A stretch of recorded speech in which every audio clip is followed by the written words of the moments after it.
organismos vivos del universo, soy el señor Planck y aquí estamos en un nuevo vídeo. Hoy vamos a hablar de matemáticas. Empecemos. Y bien, hoy os traigo una nueva serie en el canal, un poco distinta. Me habéis pedido que hiciera una cosa así y entonces he decidido optar por este nuevo formato en el que voy a... Bueno, no pensaba que lo fuera a contar con tanto detalle, la verdad. Pensaba que iba a ser un poco más general. Pero es un nuevo formato en el que voy a resumir un poco el contenido y presentar las distintas asignaturas del doble grado de matemáticas y física.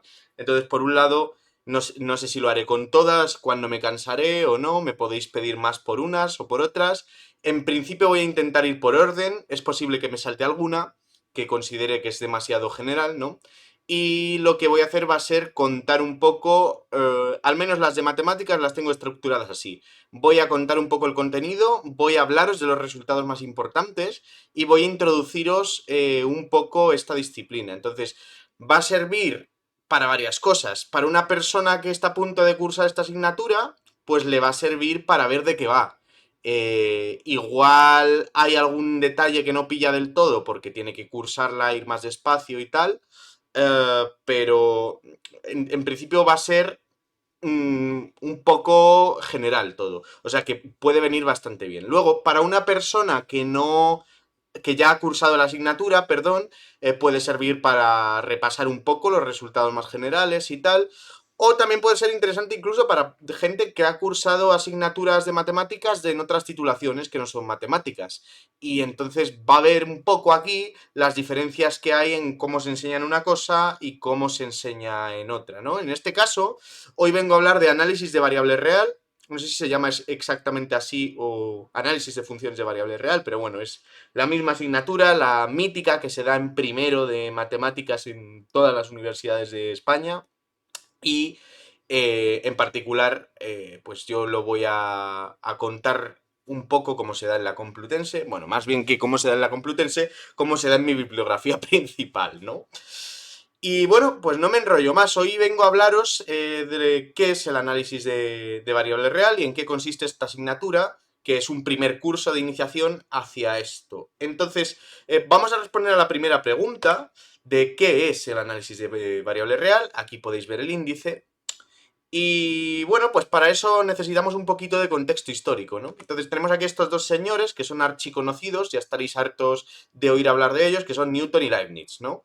Y como todo el mundo sabe, pues este par de señores, no se sabe exactamente quién lo hizo primero, mucha gente dice desarrollaron el cálculo infinitesimal. Bueno, eso me parece una expresión exagerada, a lo mejor. Yo diría que fueron los primeros que llegaron a esas ideas, pero no consiguieron formalizarlo matemáticamente con rigor, ¿vale? Entonces, decir que todo el cálculo infinitesimal o que todo el análisis matemático se debe a Newton o se debe a Leibniz es una exageración enorme y absolutamente desproporcionada. Esta gente tiene un mérito muy grande porque en un mundo donde nada de esto se podía ni pensar, pues tuvieron la idea de, oye, ¿y si me acerco mucho, ¿no? A un punto, ¿no? Y dicen, oye, ¿y si cambio muy poco el tiempo, ¿no? ¿Cómo cambia la posición de una partícula? Y ese tipo de cosas, ¿no? O se dieron cuenta de una cosa muy importante que es la relación entre el área bajo una curva y las tangentes, es decir, entre las derivadas y las integrales. Pero no penséis que fueron capaces de formalizar todo esto matemáticamente. Los verdaderos padres del análisis matemático fueron Cauchy, Weierstrass, Bolzano, entre muchos otros. Podría hablar también de Dedekind, de Cantor, de Hadamard, y por supuesto de Riemann, pero Riemann ya es más bien quien formalizó la parte del cálculo integral, entonces no le he metido en estas diapositivas. Y yo creo que esta gente, en cuanto a la disciplina de análisis matemático, se merece bastante más atención que Newton y Leibniz. Newton y Leibniz, por motivos históricos, fueron muy importantes, pero esta gente, entre mucha otra, fueron quienes se encargaron de darle un marco teórico, un marco riguroso, ¿vale? Entonces, las ideas de estos señores, de Newton y de Leibniz, estaban muy bien, estaban en lo acertado, pero no eran más que ideas. Y con esta gente lo que ocurrió es que esas ideas se transformaron en un marco teórico lógico, autoconsistente, ¿no? Que depende nada más de unos pocos axiomas. Bueno, eso ha llevado más trabajo, pero el análisis matemático, digamos que coge las ideas de Newton y de Leibniz, del cálculo infinitesimal, del cálculo diferencial y del cálculo integral, aparte estudia más cosas que eso, ahora lo comento, y les da un marco teórico riguroso donde existir, ¿vale? Entonces, ¿de qué se encarga el análisis matemático? Bueno, definir análisis matemático igual es una cosa que se nos queda ahora mismo un poco grande, pero lo podemos caracterizar por aquello que estudia. Entonces, estudia rigurosamente el concepto de límite, que es sin duda una de las ideas centrales, sino la central, ¿vale? Eso que Newton y Leibniz decían de acercarse infinitesimalmente a una función, pues queda completamente establecido de forma rigurosa con el formalismo epsilon delta y luego con otras cuestiones más avanzadas que se deben a Cauchy, entre otros, ¿no? El concepto de derivada integral, como he comentado, también se encarga de estudiar las series, ¿no? De cuándo tiene sentido sumar infinitos términos y que dé un resultado finito. Otra cosa de la que se encarga. Esto también se puede englobar en un curso de cálculo. La continuidad de funciones reales, que es una cosa que se pasa muy por alto porque parece muy intuitivo y de hecho en esta presentación es a lo que más peso le he dado. La convergencia de sucesiones y series, que es otra cosa característica del análisis matemático, y bueno, pues estas son las cosas que he puesto aquí, ¿no? Tampoco me acuerdo muy bien de qué es lo que he puesto, yo todo el día haciendo estas presentaciones. Vale, entonces, bueno, aquí tenéis como una comparativa, ¿no? De en qué se diferencia no el cálculo y el análisis matemático, ¿no? Porque el cálculo, como veis aquí abajo, he puesto que está metido en el análisis matemático. O sea, todo el cálculo es análisis matemático, no todo el análisis matemático es cálculo, ¿vale?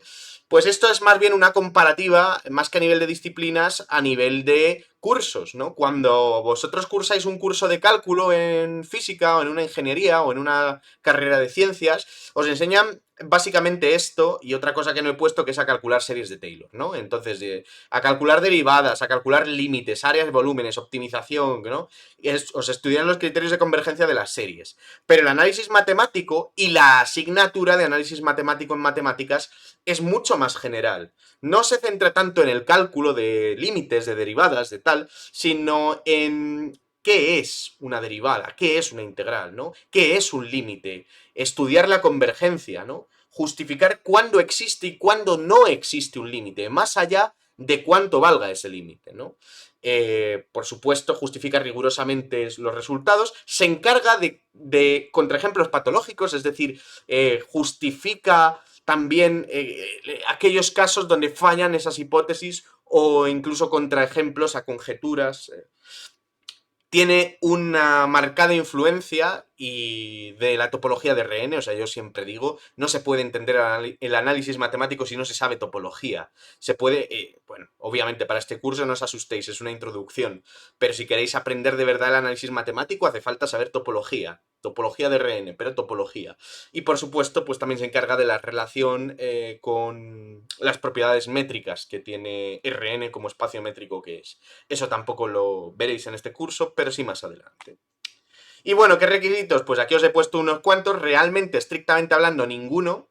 Esto es ir un poco a las bravas, quiero decir, no os hace falta para deducir las cosas, lo único que os hace falta es esto último que he puesto aquí, ¿no? Que es fe ciega en los naturales, los enteros y los racionales, o sea, os tenéis que creer lo que son estos conjuntos, porque creo que no sé, no, bueno, obviamente no es un primer curso y no se os ha hecho una construcción axiomática de alguno de estos y se ha deducido el resto, entonces, bueno, pues os tenéis que creer cómo funcionan estos, tampoco me parece un salto de fe demasiado grande para un primer curso.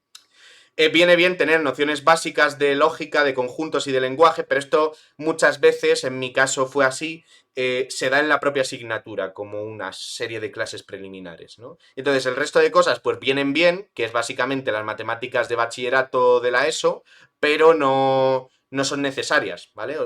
En este curso os van a construir lo que es una derivada de cero, lo que es una integral de cero, no sé por qué he puesto integrales, perdón por la errata, lo que es un límite, os van a construir las funciones trigonométricas, el seno, el coseno, la exponencial, el logaritmo, todo eso va a salir y obviamente se supone que sabéis lo que es y os va a venir mejor estar habituados a hacer cálculos con esto, pero estrictamente hablando no es necesario. Bueno, y entonces ya pasemos a hablar de contenido, no me quiero enrollar mucho, de hecho no he puesto el cronómetro, voy a ponerlo ahora y, bueno, en fin.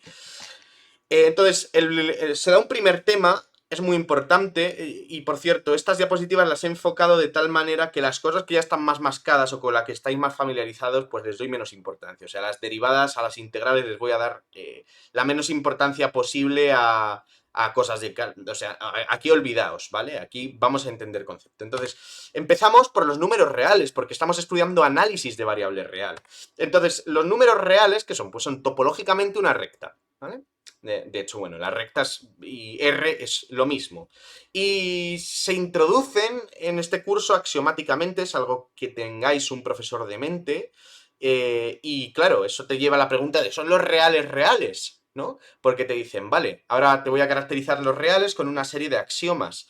Tú te vas a tener que creer esos axiomas, pero ¿cómo los relacionas con los racionales, con los enteros, etcétera, etcétera, etcétera? ¿Se puede construir a partir de ellos y de los axiomas que hayan necesitado previamente para construir estos? Sí se puede.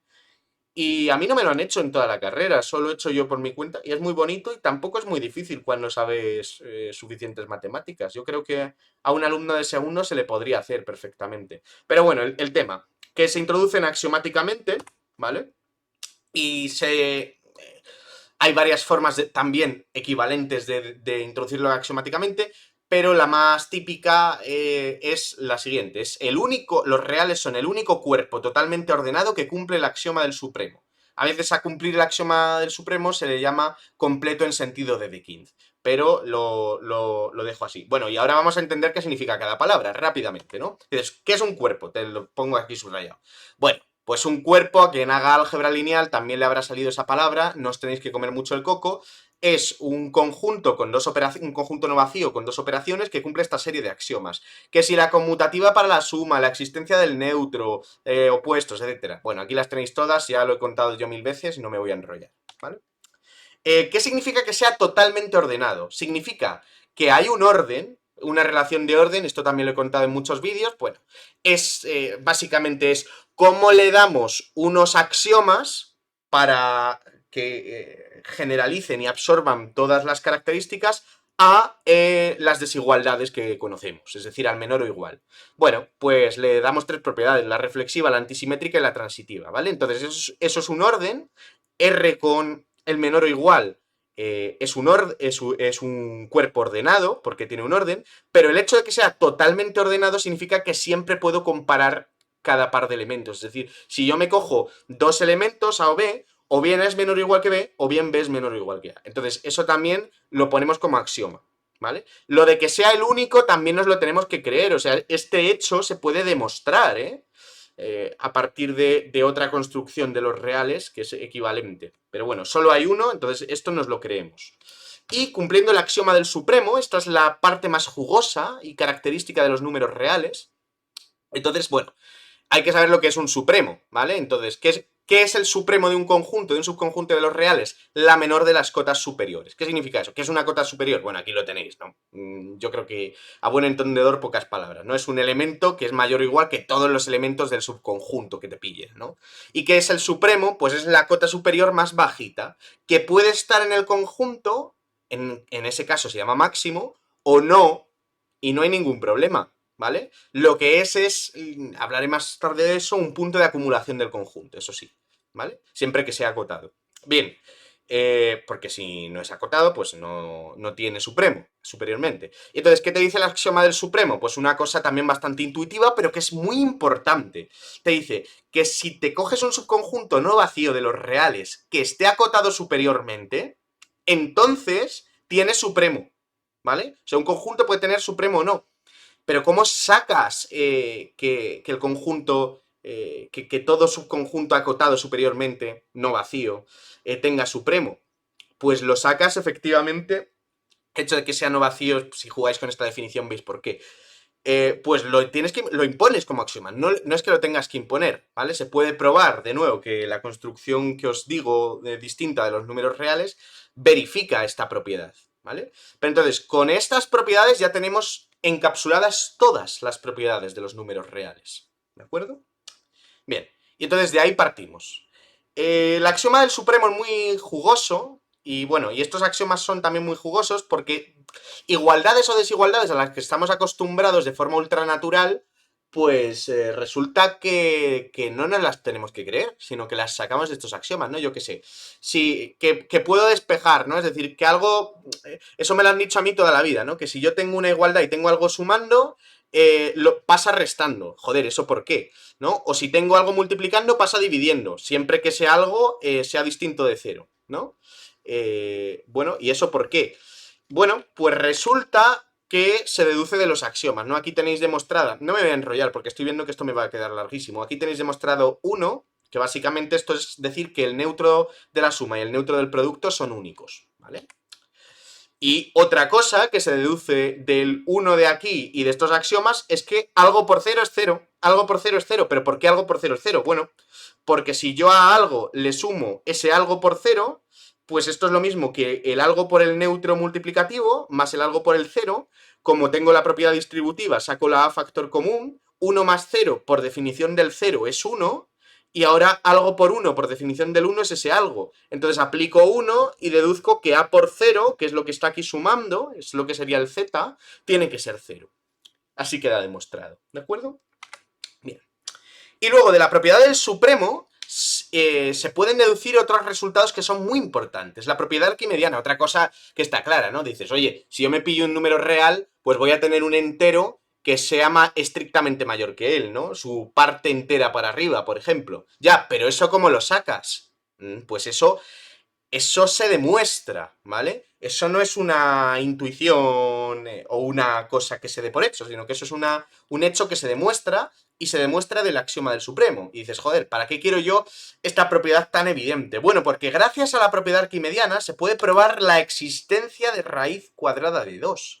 Fijaos que yo en un TikTok, por ejemplo, demostré en un minuto que la raíz cuadrada de 2 es un número irracional, ¿vale? Eso es muy fácil, o sea, es muy fácil demostrar que raíz de 2 es irracional, pero requiere más trabajo demostrar que existe. O sea, podéis demostrar que una cosa de existir es irracional sin saber si esa cosa existe, que es lo que yo hice. Bueno, pues podéis demostrar que raíz de 2 existe y es un número real, de hecho es un número real positivo, gracias a la propiedad arquimediana que se deriva del axioma del supremo.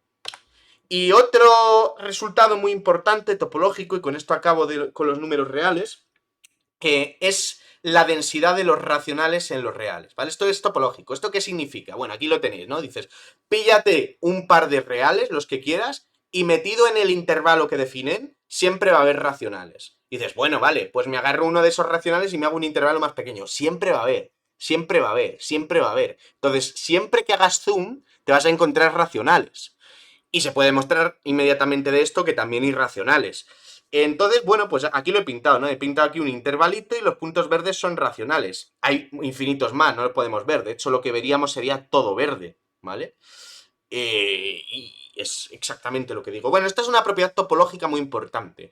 Si habéis hecho topología, lo que significa es que la adherencia de los racionales, el menor cerrado que contiene perdón, el menor cerrado en el que está contenido los racionales, pues son los reales, ¿de acuerdo? Entonces eso es bastante fuerte. ¿Mm? Y rompe bastante la intuición si lo pensáis. Pero bueno, es uno de los resultados clave, de los más importantes de la teoría de números reales. Bien, entonces pasamos a hablar del siguiente punto, que son las sucesiones. ¿Qué es una sucesión? No es nada más que una asignación de naturales a reales. Bueno, y digo reales por decir, porque son las primeras sucesiones con las que se trabaja, pero en general a un conjunto.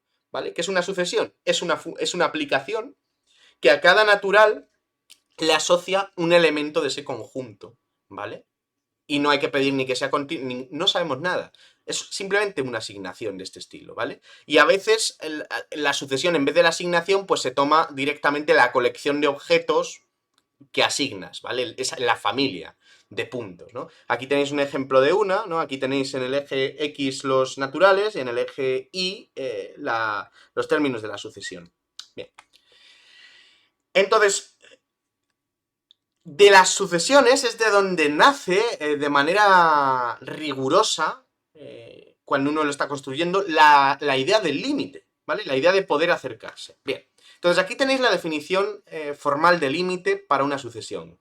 También lo he explicado en varias ocasiones, pero bueno, básicamente te dice, esta cosa de aquí que está a la izquierda, que es lo mismo que escribir esto, significa, en notación, la sucesión converge a un número real, ¿vale? Decir eso, por definición, significa que para todo epsilon mayor que 0, quiere decir, por pequeña que sea la distancia que yo me proponga entre términos de la sucesión y el punto que he prefijado, por pequeñita que sea, siempre voy a poder encontrar un índice, existe un n sub 0, a partir del cual la distancia entre los términos siguientes a partir de ese índice al límite, me estoy adelantando, a L, es tan pequeña como se quiera.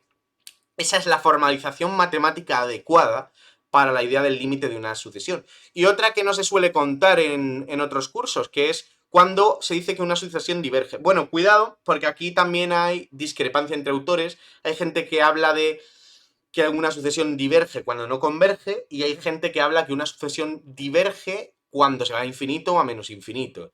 Y así lo he visto en toda la bibliografía que he consultado, que es de matemáticos, digo que una sucesión diverge cuando no converge, ¿vale? Otra cosa es decir que diverja a infinito o que se vaya a infinito, ¿vale? ¿Y qué significa eso? Pues esto significa que supera toda cota, ¿vale? Entonces dices, para todo m mayor que 0, pero ahora m va a ser una cota superior, ¿vale? Puedo encontrar un índice a partir del cual, si yo me paso de ese índice, voy a superar la cota, ¿vale? Voy a superar la cota. Y bueno, eso lo puedo, estrictamente además, ¿vale? Y bueno, esto lo puedo hacer también para menos infinito, y sería pillármelas de términos, o sea, este m sería negativo, es lo único que cambiaría, bueno, y esto sería un menor, ¿de acuerdo? En vez de un mayor. Bueno, bien, pues esto es la idea de convergencia, que es muy importante.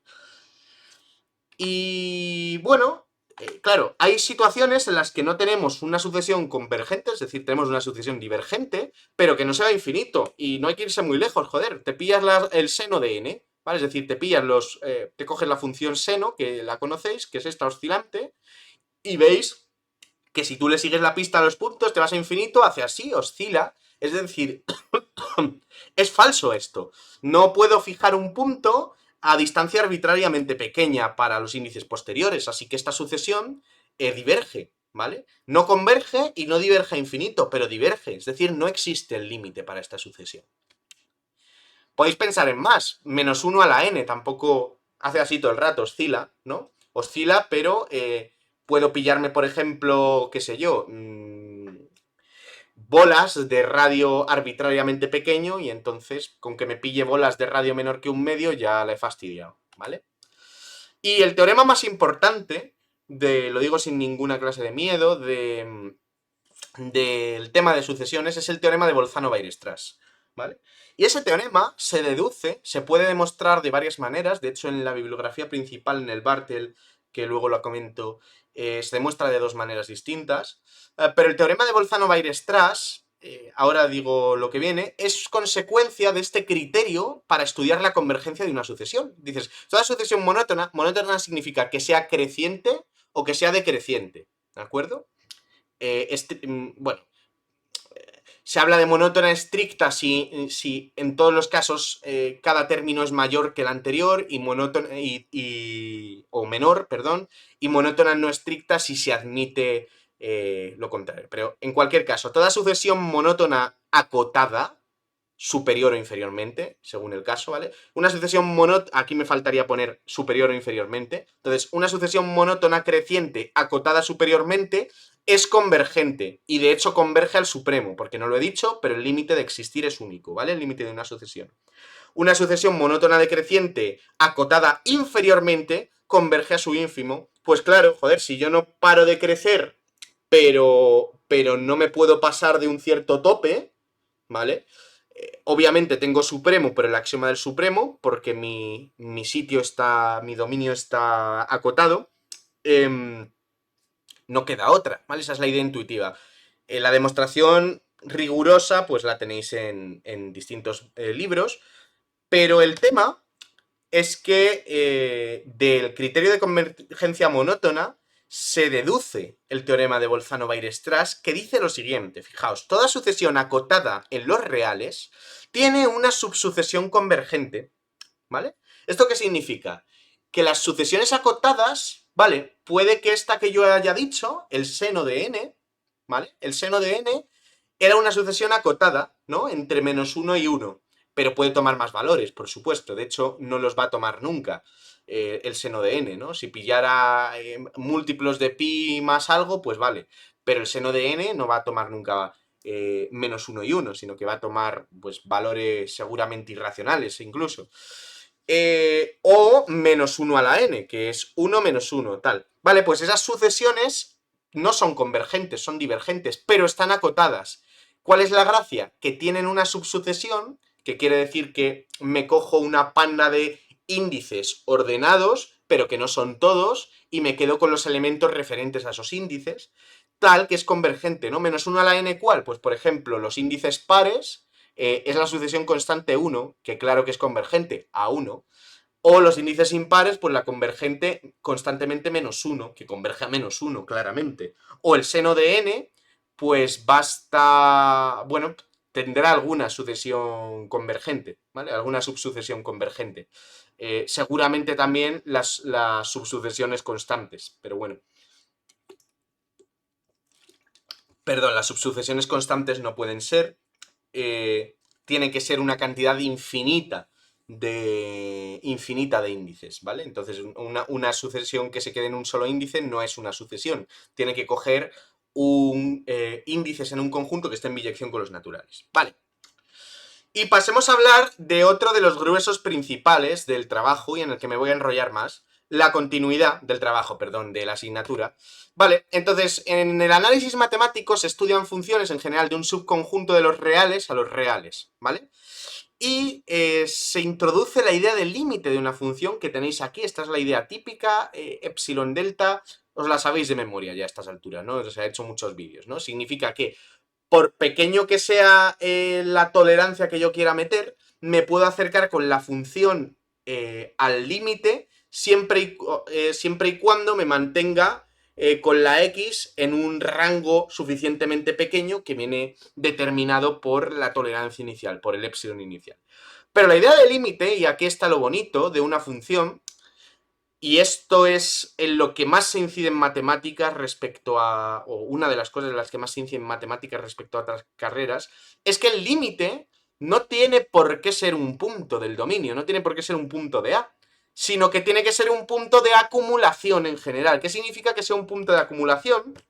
Aquí tenéis la definición rigurosa, pero os lo explico con palabras. Es un punto que está rodeado de otros puntos. ¿Y eso cómo se formaliza? Dices, bueno, pues tú te pillas un punto, te pillas un entorno de este punto, que para nosotros pues será un intervalo, y le quitas ese punto, ¿vale? Si al intervalo que te has pillado, por pequeño que sea ese intervalo, corta el conjunto, aunque ese punto no esté, entonces ese punto es de acumulación. Si encuentras un intervalo suficientemente pequeño como para que no corte el conjunto, pues entonces ese punto no es de acumulación, ¿no? Y aquí tenéis una imagen, ¿no? Y dices, bueno, pues vamos a ponernos creativos, esto ni siquiera está en R, está en R2, pero bueno, la idea es la misma, ¿vale? Y entonces A va a ser este dominio rojo, ¿vale? Esta cosita que he borrado aquí muy cutremente con el Photoshop no forma parte, ¿vale? Es como si le hubiera quitado este trocito al dominio, ¿vale? Y aquí tenemos 3 puntos.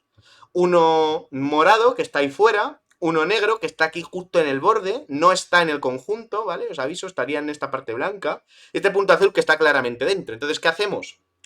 Pues pillamos entornos, ¿vale? Que en este caso voy a pillar que sean discos, ¿no? Entonces, dices, vale, pues este punto morado, me he encontrado un disco tal que si yo ahora quito el punto morado, es nada de ese disco, nada de lo que hay ahí dentro, corta la parte roja. Bueno, pues ese punto no es de acumulación. Este puntito de aquí, el azul, sí que cae aquí dentro, ¿vale? Entonces, por pequeño que sea el disco que yo me pille, voy a cortar el conjunto rojo. Eso es un punto de acumulación. Y este punto negro, puedo quitarlo, es que de hecho ni está en el conjunto, pero los discos sí que cortan, por pequeños que sean, al conjunto, así que es un punto de acumulación, ¿vale? Entonces, el punto azul, pues sí, resulta que está en el dominio y es de acumulación. El punto morado ni está en el dominio ni es de acumulación, y el punto negro no está en el dominio, pero es de acumulación, o sea que en este punto me podría acercar, ¿vale? Es un punto, de hecho mucha gente los llama puntos límites también, gente del análisis, claro. Vale, y entonces voy a poner un ejemplo de una propiedad muy interesante, que es qué pasa con los límites y las sucesiones, ¿vale? Resulta que si yo tengo una... Aquí no he hablado todavía de continuidad para nada, ¿vale? Estoy hablando de límites. Vale. Bien. El tema, si yo tengo una función como el seno de 1 partido por x, y yo encuentro dos sucesiones que converjan al mismo punto, pero cuyas imágenes no, ¿vale? Las sucesiones definidas por las imágenes no.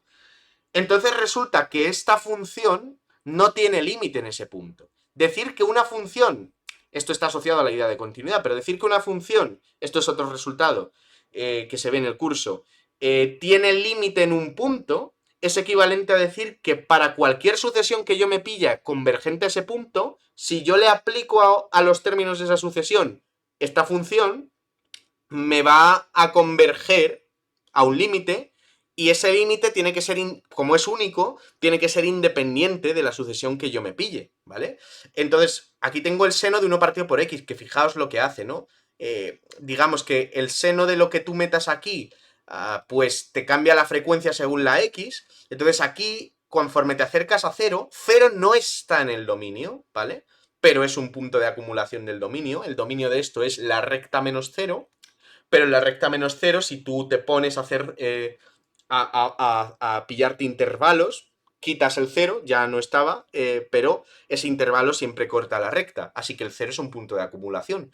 Puedo hablar de límite ahí. Ahora la cuestión es, ¿tendrá esta función límite cuando yo me acerque a 0? Parece como que se acerca a un segmento, ¿no?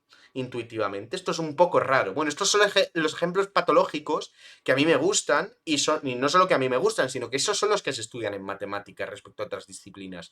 No nos encargamos de calcúlame 80 derivadas, 20 límites, aplícame bien esto, sácame el desarrollo de Taylor del otro, tal. Bueno, pues alguna cosa de esas habrá.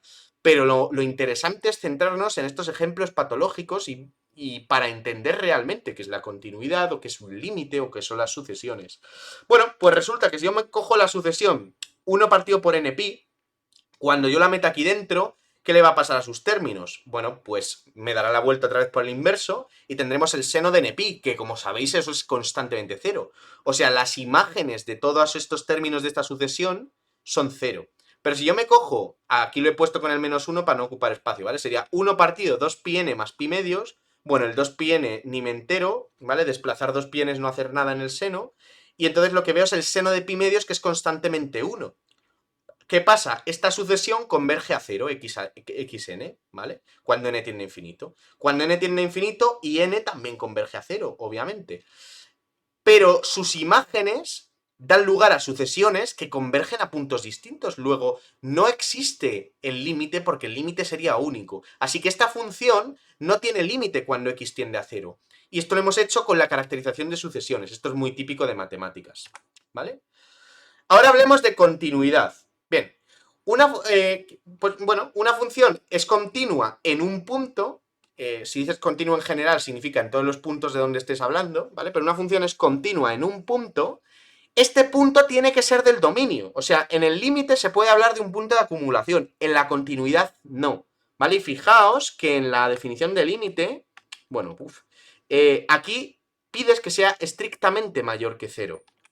En la definición de continuidad, no. Es decir, puedes asumir que el x que estás pillando sea igual a a, ¿vale? Entonces, esta es la definición de continuidad, ¿vale? Quiere decir, oye, Vale, y otra definición absolutamente equivalente que viene de la topología significa la imagen inversa de un abierto es un abierto. En este caso, la imagen inversa de un entorno de A es un entorno, perdón, de un entorno de la imagen de A es un entorno de A. Entonces, ¿qué significa eso? Para olvidarnos de epsilon y deltas, que lo único que hacen es medir las cosas, pero podrían ser los intervalos asimétricos y todo lo que quieras. Dices, ah, vale, tú te pillas un punto, te pillas su imagen. Y ahora en la imagen tú te pillas un intervalo abierto, ¿vale? Que sería, pues, el corte, si quieres, de una bola con esta curva. O sea, este abierto de aquí, ¿vale? Y ahora te vuelves para atrás. Entonces, eso lo he pintado con esta flecha y dices, ¿de qué puntos viene este abierto? Bueno, pues los puntos de los que viene este abierto resultan ser también un intervalo. Puede ser simétrico o no, pero es un intervalo abierto que contiene a A. Eso es la continuidad de una función, ¿vale? Significa que cuando yo me voy a un punto, a la imagen, y tiro para atrás, la imagen, pillo un abierto de ahí, y tiro para atrás, lo que saco es otro abierto que contiene el punto, ¿vale? Eso lo he contado en mi curso de topología. Y por eso digo que es muy importante entender bien topología para entender el análisis de una manera más profunda.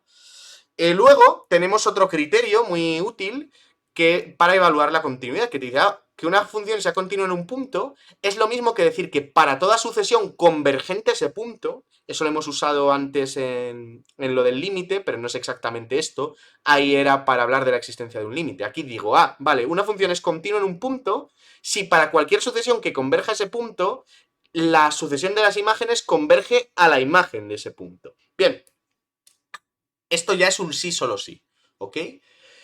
Entonces aquí tenéis esta imagen que es el seno de 1 partido por x, todo eso multiplicado por x, entonces se diferencia de esta en que la amplitud está modulada, ¿vale?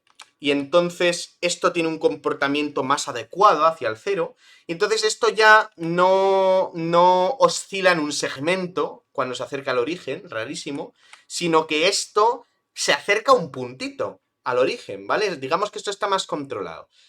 Y entonces, bueno, pues para esta función, dices, oh, cuidado, esta función es continua en cero. Joder, si te digo x por el seno de 1 partido por x, ni de coña. ¿Por qué no? Porque no está definida en cero. Y estoy diciendo que tiene que estar definida en un punto para hablar de continuidad, ¿vale? De su dominio. Entonces, la gente que dice que 1 partido por x no es continua, tiene que matizar. No es continua en ese punto, en el origen. Si digo que es continua, se entiende que es para todo punto sobre el dominio. Entonces, ¿esta función es continua? Sí. ¿Es continua en el origen? No, porque no está definida en el origen. Entonces, pero esta, dices, joder, pero esto pinta aquí un punto. Ah, vale, pero esto sí que tiene una continuación, ¿verdad? Es decir, esto se puede completar por cero. Dices, pongo aquí un cero en el origen y obtengo esta función. Y dices, ¿esta función es continua? Bueno, pues resulta que sí, ¿vale? Esto es un ejercicio que tenéis en el Bartel, por ejemplo, que es que para cualquier sucesión que tú te pilles que vaya a cero, resulta que la sucesión que resulta de aplicar la imagen, ¿vale? Siempre converge a cero. Entonces, usando este criterio, vemos que esta función, la continuación analítica, digamos, la continuación continua, bueno, eso es lo que queremos demostrar, ¿no? La continuación natural, digamos, canónica de x por el seno de 1 partido por x, que es meterle un cero en el origen, esa es una función continua, ¿vale? Ok, y vayamos a ejemplos más patológicos que también estudiamos. Dices, joder, funciones donde pierdes la intuición. Este dibujo de momento no le hagáis caso, ¿vale? Que no es lo que pone aquí abajo.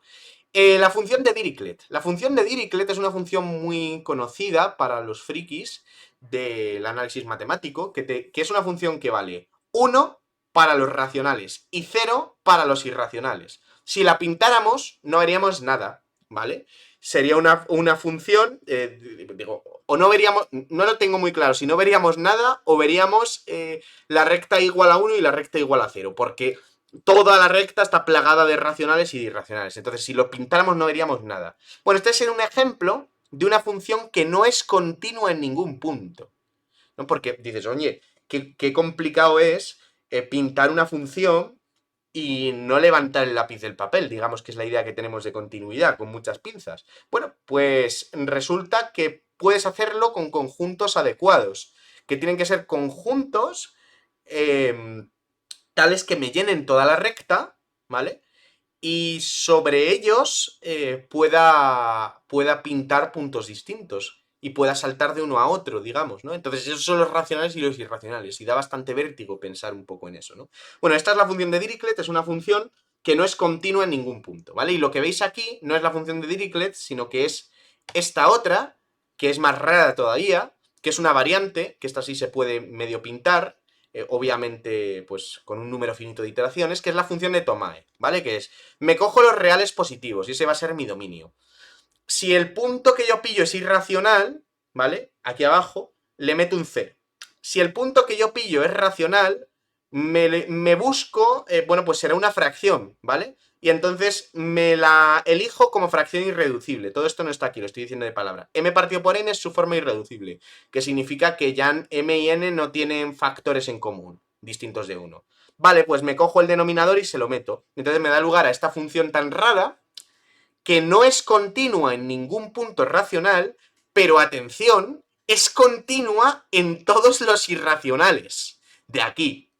Bueno, esto también lo tenéis en el Bartel. Es un ejemplo muy interesante y este es un ejercicio que yo pondría de examen si fuese profesor de análisis matemático. Estas son las clases de cosas que los matemáticos hacemos que no son tanto calculísticas, sino son de entender y saber aplicar las definiciones a las cosas, ¿no? Y entonces, saber demostrar esto demuestra que has entendido cómo funciona la continuidad, cómo funcionan los criterios relacionados, etcétera, etcétera, etcétera. Bueno, y entonces vamos a hablar de resultados importantes sobre la continuidad. Tenemos para empezar el teorema de Weierstrass. Es un teorema que se pasa muy por alto muchas veces, y de hecho muchas veces ni lo llaman de Weierstrass, pero es el teorema debido a Weierstrass. Te dice que toda función continua definida en un intervalo cerrado alcanza un máximo y un mínimo en él. Parece una cosa súper obvia, pero es un teorema muy importante, ¿vale? Topológicamente, ¿qué te está diciendo? Esto en topología es elemental. Lo que te está diciendo es la imagen continua de un compacto es un compacto, nada más. Pero además se trata de un conexo, y conexo por caminos en este caso, y los compactos conexos en R pues son los intervalos cerrados, ¿vale? Entonces lo que te está diciendo, de forma más general, si sabes topología, te dice, la imagen continua de un intervalo es un intervalo. Ya está. Cerrado, cerrado. Vale, fantástico. Y entonces f alcanza un máximo y un mínimo. ¿Vale? Aquí tenéis dos casos. Este es un caso donde se puede aplicar porque tenemos una función definida sobre un compacto.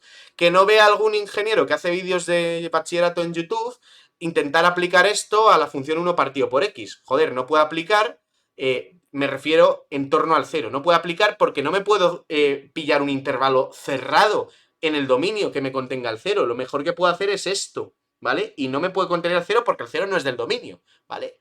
Entonces no me digáis que, claro, dices, vale, aquí aplico el teorema de Weierstrass, la función no me alcanza un máximo porque aquí diverge y entonces la función no puede ser continua. No, porque tenemos otra hipótesis adicional, que está definida sobre un compacto, ¿vale? ¿Ok? Bien. ¿Y por qué este teorema es tan importante? ¿Por qué incido tanto? Bueno, pensad que estáis haciendo un problema de optimización. Os dicen, yo te doy una función, lo típico, ¿no? Y dices, y quiero que me busques los máximos y los mínimos que tiene esta función. Joder, pero es que si en general no sé ni siquiera si ese problema tiene solución. No sé si existe un máximo o un mínimo. Fíjate, aquí en 1 partido por x no tiene máximo, ni tiene mínimo, tampoco, porque es una función no acotada, ¿vale? Entonces este teorema te garantiza que la función alcanza un máximo y un mínimo. Y luego otro resultado, que no voy a hablar de él, pero tal, te dice, vale, y en el interior te basta mirar los puntos críticos para saber si tienes extremos locales o no. Entonces comparas los de las fronteras y tal, y lo bonito es que esto se puede extender a varias variables, ¿vale? Entonces si quisiéramos probar el teorema para Rn y para un compacto, pues quizás esto sirva como caso base de una inducción. Bien. Otro teorema archiconocido, bueno, el teorema de Bolzano lo planteo en una versión más general. Porque el teorema de Bolzano te dice, vale, tienes una función continua en un compacto, de nuevo, en un intervalo cerrado. Dice, y en los extremos uno es positivo la imagen y el otro es negativo. En algún momento cruza el cero. Bueno, aquí ya no lo digo como el cero, sino que digo cualquier punto. Dices, tengo una función continua y para cualquier punto que yo me pille entre medias estrictamente entre las imágenes, va a existir un punto en el interior, ¿vale? Mayor que A y menor que B, cuya imagen sea exactamente I sub 0, ¿no? Aquí tenéis un ejemplo de una... Claro, esto nos sirve, dices, hombre, es muy obvio para las funciones de siempre. Pues sí, pero te sirve para demostrar la existencia de soluciones de ecuaciones no lineales, por ejemplo, cuando la función que tienes es muy rara, la ecuación que tienes es rarísima. Imagínate que tienes x a la 80 por el logaritmo de a la no sé cuántos, en fin. Puedes tener funciones rarísimas, pero sabes que es continua, ¿vale? Y sabes cuánto valen los intervalos, porque eso es hacer dos cuentas. Entonces sabes que puede tener solución e incluso con más detalle podrías controlar cuántas soluciones tiene, ¿vale? De nuevo, ingenieros brutos, porque esto lo hace uno que yo me sé, lo hizo por Twitter para justificar que 1 partido por x no era continua. No puedes aplicar el teorema de Bolzano en torno al cero, porque el cero para empezar no está en el dominio. Y necesitas un intervalo compacto pues cerrado, ¿vale? Un compacto para poder aplicar este teorema. Entonces, a 1 partido por x no aplica. Bien. Bueno, dicho eso, pasemos a hablar de diferenciabilidad, que lo he pasado muy alto. Aquí voy a pasar a toda leche, ¿vale? Sabéis de sobra lo que es una derivada, sabéis de sobra lo que es la recta tangente a cada punto, ¿vale? La pendiente de la recta tangente a un punto, eso es la derivada, y aquí tenéis la función, la definición de derivada en un punto, ¿vale? Esto lo conocéis de sobra. Entonces, voy a ponerme ya a hablar de patologías, ¿no? Y entonces aquí ya planto la primera. El valor absoluto de x es una función que en el cero no puede ser derivable, y la intuición es la siguiente, ¿no? Vengo por aquí con pendiente -1, salgo con pendiente 1 y digamos que no tenemos, desde luego, continuidad en la derivada, ¿no? Es lo que se llama las derivadas laterales y toda la pesca. Bueno, la cosa es que si te intentas hacer este límite no te sale, ¿vale? No existe el límite. Bien. Y es bastante sencillo de ver que no existe. Entonces este es el ejemplo más sencillo, pero vamos a un ejemplo más patológico. ¡Anda! Este de aquí... Esto es una función que se llama la función de Weierstrass, que puso de cabeza todas las matemáticas cuando este señor la encontró, que, bueno, viene dada por esta expresión con una serie...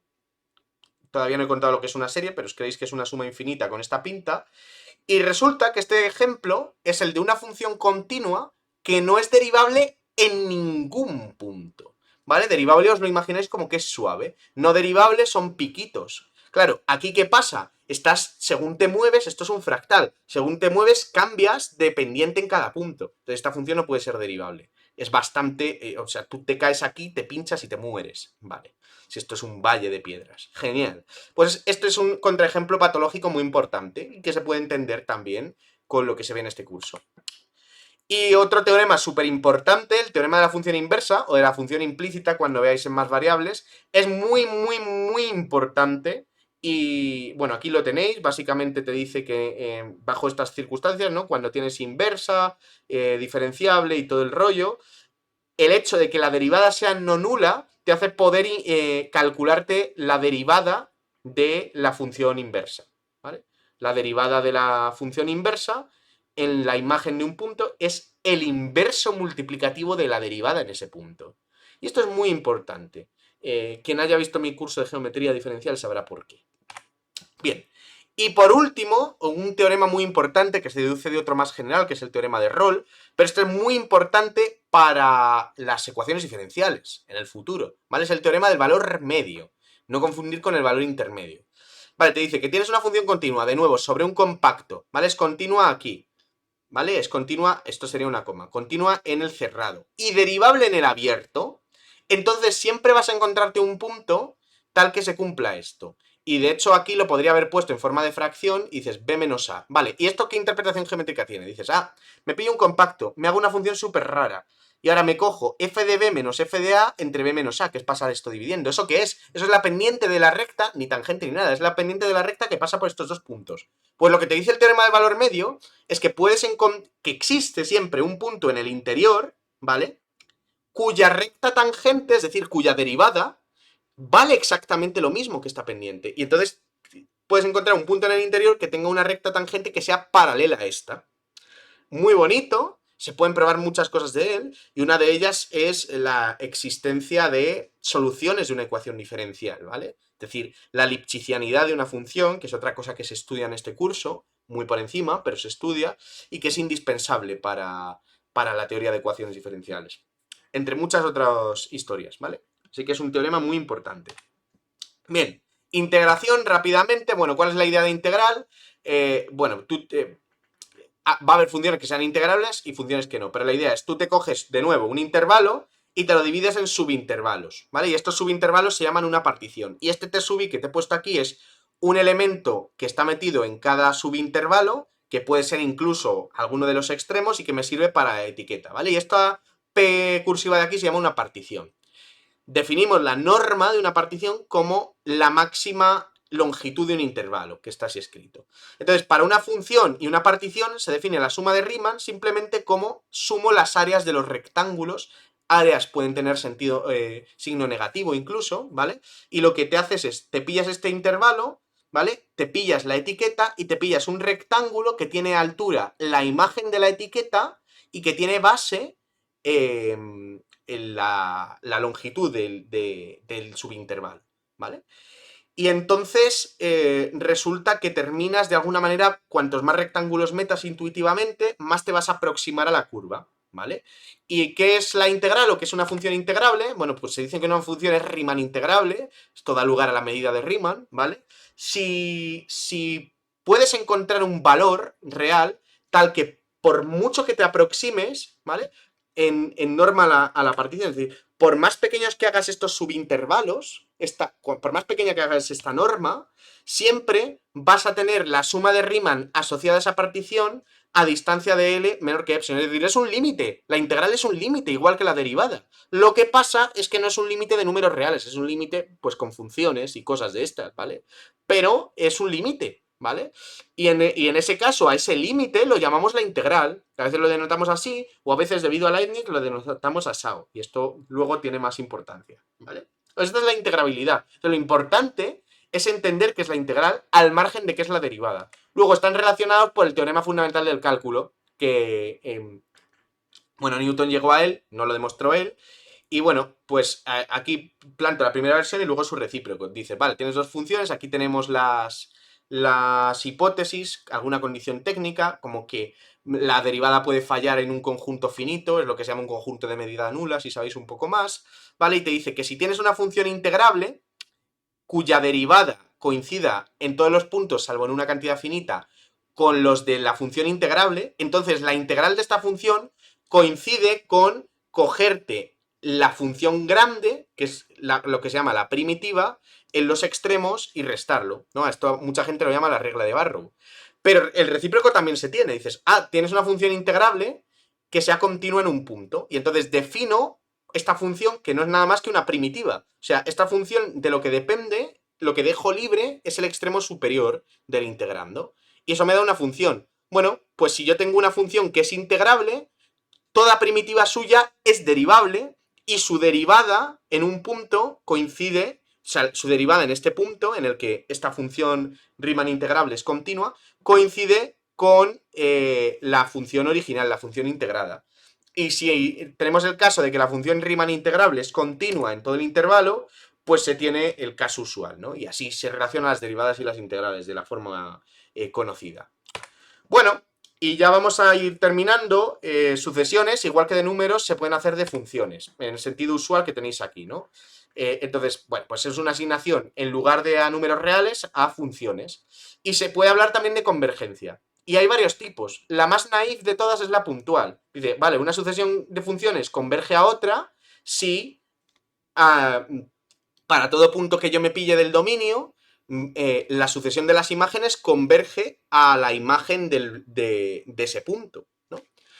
Esto se le llama convergencia puntual y en general es una forma muy mala de convergencia, ¿vale? Aquí tenéis un ejemplo, x a la n, en el intervalo -1, 1, en el -1 directamente esto no converge, porque esto se pone a oscilar, -1, 1, -1, 1, ¿vale? Pero en el resto de sitios esto termina, salvo en el 1 todas son constantemente 1, termina convergiendo a la función 0 cuando x está entre -1 y 1, estrictamente, y 1 cuando x es 1. O sea, termina convergiendo un escalón a una función discontinua. ¿Cómo puede ser que polinomios, que son funciones C infinito, de hecho, de repente converjan a una cosa que ni siquiera es continua? Es decir, la convergencia puntual no nos garantiza ni la continuidad, ni la derivabilidad, ni la integrabilidad de la sucesión de la función límite. Para eso tenemos esta otra, que es la convergencia uniforme. O sea, la convergencia puntual significa que cada punto puede converger a su bola, pero no, queremos que los puntos converjan globalmente. Pero bueno, no localmente, no globalmente necesariamente, pero sí ordenadamente, ¿vale? Entonces, ahí viene la convergencia uniforme, que es lo que tenéis aquí. Dices, ah, vale, pues una sucesión converge uniformemente y eso lo he representado con dos flechitas. Si de nuevo, pues aquí tenemos la historia del límite siempre, lo que significa es que puedo pintarme de la tolerancia que me dé la gama una franja rodeando a la función límite y fijado una tolerancia voy a tener un índice tal que la función enésima a partir de ese índice se va a acercar en absolutamente todos los puntos a esta, es decir, va a quedar metida en esta franja. Esa es la idea de convergencia uniforme. Y con convergencia uniforme, bueno, pues si tenemos una sucesión de funciones continuas que converge uniformemente, la función límite es continua también. Si tenemos una función, bueno, aquí hay más hipótesis y tal, pero bueno, si tenemos convergencia uniforme de la derivada de una función, ¿vale? O sea, de la sucesión de las derivadas, resulta que la sucesión original converge uniformemente, ¿vale? A una función y la derivada de esa función, a una función derivable, y la derivada de esa función es la sucesión, o sea, es el límite de la sucesión de las derivadas. O sea, te está diciendo que el límite de la derivada es la derivada del límite. O sea, esas cosas que hacen los físicos de permutar límites con derivadas se puede hacer cuando tienes convergencia uniforme. Y con integrales lo mismo. El límite de la integral es la integral del límite. O sea que la convergencia uniforme es una cosa buenísima. Pero, de hecho, para la integral tenemos un criterio todavía menos restrictivo, que es la convergencia dominada. O sea, basta pedir que toda la sucesión, que todas las funciones de la sucesión estén acotadas por la misma cota para todo punto, para poder permutar, para poder meter y sacar el límite en la integral. Y bueno, por último se estudian series, que no es más que una sucesión que se llama de sumas parciales, ¿vale? O sea, yo me cojo una sucesión y ahora me hago la suma de todos esos elementos. Eso me da lugar a una nueva sucesión que es la de sumas parciales y su límite se llama serie y equivale cuando existe a sumar infinitos términos. Y hay de nuevo de todo tipo. Aquí tenéis la serie geométrica, ¿vale? Para x entre menos 1 y 1 te da este resultado, o sea, sumas infinitos números, pero te da un número finito. La serie armónica diverge y esta serie de los cuadrados, esta es la del problema de Basilea, resulta que da pi cuadrado partido por 6. Esto se puede probar con series de Fourier, por ejemplo. Igual que con sucesiones, pues se puede hablar de series de funciones. ¿Cómo? Pues te agarras la sucesión de sumas parciales, ¿vale? Dices, ah, vale, tengo una sucesión de funciones y me construyo recursivamente una sucesión de sumas parciales que es ir sumando la siguiente a la suma de las anteriores. Si eso tiene límite, pues lo denoto así, ¿vale? Y de nuevo, si resulta que la sucesión de sumas parciales converge uniformemente, se tiene todo lo bueno. Se preserva la continuidad. Puedo cambiar las sumas y las integrales, como hacen los físicos, y las sumas con las derivadas. Y además tengo unicidad en los coeficientes, ¿vale? Así que funciones buenas van a quedar caracterizadas por la serie de Taylor, que no he hablado de eso, pero bueno. Y por último se habla de series de potencias, que son series de funciones de este tipo, ¿vale? Aquí está centrada en x0 y aquí está centrada en x. Se puede definir el radio de convergencia, que tenéis aquí la definición formal, ni la leo, y el teorema de Cauchy-Hadamard te dice, básicamente te lo caracteriza, te dice que la serie de potencias converge absolutamente si caes dentro del radio del disco de convergencia, diverge si caes fuera, y en la frontera no te dice nada, eso lo tienes que mirar, te tienes que buscar la vida, ¿vale? Pero gracias a este teorema tenemos asegurada convergencia uniforme de las series de potencia en todo compacto metido en el radio de convergencia, es decir, en todo intervalo cerrado metido en el radio de convergencia. ¿Qué se deduce de aquí? Que las series de potencias son muy buenas, porque dada una serie de potencias yo la puedo derivar, la derivada de la serie de potencias va a ser la serie de potencias de las derivadas dentro del radio de convergencia. Así que de nuevo, en este caso, dentro del disco de convergencia, toda función va a quedar caracterizada por su desarrollo de Taylor. Y por último, me gustaría hablar de analiticidad, que es distinta en el caso real que en el caso complejo, por ejemplo. El caso complejo es equivalente a ser derivable en sentido complejo, en el caso real no. En el caso real, una función se dice derivable en un punto o en un intervalo si tienes una serie de Taylor centrada en ese punto y la serie de Taylor converge a la función en un entorno, ¿vale? Esta es la serie de Taylor Y en general no tiene por qué, o sea, puede ser que la serie de Taylor sea convergente, pero que no converja la función. Entonces, la función no es analítica. El contraejemplo súper patológico, esta función de aquí que se aplana, que es la continuación analítica de e a la menos 1 partido por x al cuadrado, ¿vale? Esta función no está definida en el origen, la completo por 0, y resulta que esta función es súper suave, es c infinito, y tiene serie de Taylor, y os la podéis calcular y os sale 0. Pero claro, es falso. Esta función no es idénticamente 0 en ningún entorno. Aunque aquí la veis súper plana, si hacéis zoom, veréis que no es 0, ¿vale? De hecho, aquí podéis meter un número, igual la calculadora nos sale, pero no es 0. Bueno, y con eso acabo, termino el vídeo recomendando bibliografía. Yo creo, aquí tengo los 3 libros estrella de entre los que he leído. Para mí, indiscutiblemente, el mejor es el Bartley Sherbert, ¿vale? Para un curso de matemáticos, este es el mejor. Está completo, es muy pedagógico, tiene ejemplos resueltos y me parece indiscutiblemente el mejor. Otro, quizás más avanzado en contenido, sea el de Apóstol, pero no por ello es mejor para este curso. O sea, a nivel de rigor, los dos son igual de buenos, pero el Bartel es más pedagógico, tiene más ejemplos y se centra exclusivamente en el análisis real de una variable. El de Apóstol tiene capítulos de varias variables y tiene capítulos de análisis complejo. Para eso, en las asignaturas debidas tenemos bibliografía mejor, así que no lo pongo como primera opción, pero aún así es muy bueno y también tiene buenos ejemplos y ejercicios. Y por último, el clásico, seguramente el más pedagógico de todos y el mejor si hacéis un curso de cálculo. Pero si hacéis un curso de análisis, como el de la carrera de matemáticas, iros al Bartel. No os vayáis al Spivak. El Spivak es el mejor para un curso de cálculo. Si estáis haciendo física, si estáis haciendo química, si estáis haciendo una ingeniería, os cogéis este librito por el que hemos pasado todos y tiene explicado mucho mejor de lo que yo he contado todas estas cosas, pero se queda corto de contenido. No pone énfasis en los números reales, en la topología, en las sucesiones y tal, no, ni por asomo en tanta profundidad como el Bartel. Entonces yo el que os recomiendo es el Bartel. Así que nada, esto es todo por hoy. Gracias por ver el vídeo y compartir este vídeo por vuestras redes sociales. Como los átomos comparten sus electrones para combinarse entre sí. ¡Nos vemos!